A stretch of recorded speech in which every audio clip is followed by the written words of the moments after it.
Hi friends, வாங்க இன்றைக்கி எதை பற்றின வீடியோனா பாருங்கள், எங்களோட லன்ச் தாங்க. பார்த்தீங்கன்னா நிறைய வெஜிடபிள்ஸ் வாங்கி வச்சுருக்காங்க. இது தாங்க சண்டே ஸ்பெஷல் பண்ண போகிறேன். நான்வெஜ் எதுவும் கிடையாதுங்க. இன்றைக்கி அமாவாசை இல்லையா, அதனால் நான்வெஜ் கிடையாது. பார்த்திங்கன்னா வெஜிடபிள் குருமா செய்ய போகிறேங்க.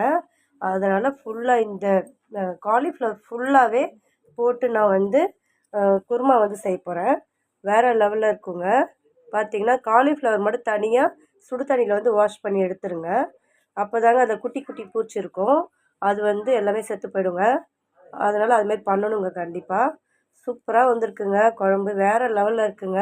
தேங்காய் அரைச்சி போடுங்க, சோம்பு தேங்காய் அரைச்சி போட்டு வேறு லெவலில் இருக்குங்க. பார்த்திங்கன்னா செம்மையாக வந்திருக்குது. இந்த மாதிரி தாங்க சாப்பிடுவோம் நாங்கள். எல்லாத்துக்குமே பிடிக்கும். காய்கறிலாம் போட்டோம்னா இந்த மாதிரி காலிஃப்ளவரில் போட்டால் பசங்களுக்குலாம் ரொம்பவே பிடிக்கும். சூப்பராக இருக்குங்க. அதுக்கப்புறம் பார்த்திங்கன்னா இது கூட தயிர் வச்சு சாப்பிட்டோன்னா சூப்பராக இருக்குங்க. தயிர் சாதம் மாதிரி போட்டுட்டு அதிலே கொஞ்சோண்டு அந்த குருமாவை போட்டு அந்த காய்கறியோடு சாப்பிடும்போது வேறு லெவலில் இருக்குங்க டேஸ்ட்டு. அந்த மாதிரி தாங்க நாங்கள் சாப்பிடுவோம். ஆனால் இப்போ பார்த்திங்கன்னா பனிக்கு கோல்டாக இருக்குங்க. அதனால் வெறும் குருமா தாங்க சாப்பிட்றோம். ஓகே ஃப்ரெண்ட்ஸ், பிடிச்சிருந்தா லைக் பண்ணுங்கள், ஷேர் பண்ணுங்கள், கமெண்ட் பண்ணுங்கள், முக்கியமாக சப்ஸ்கிரைப் பண்ணுங்கள்.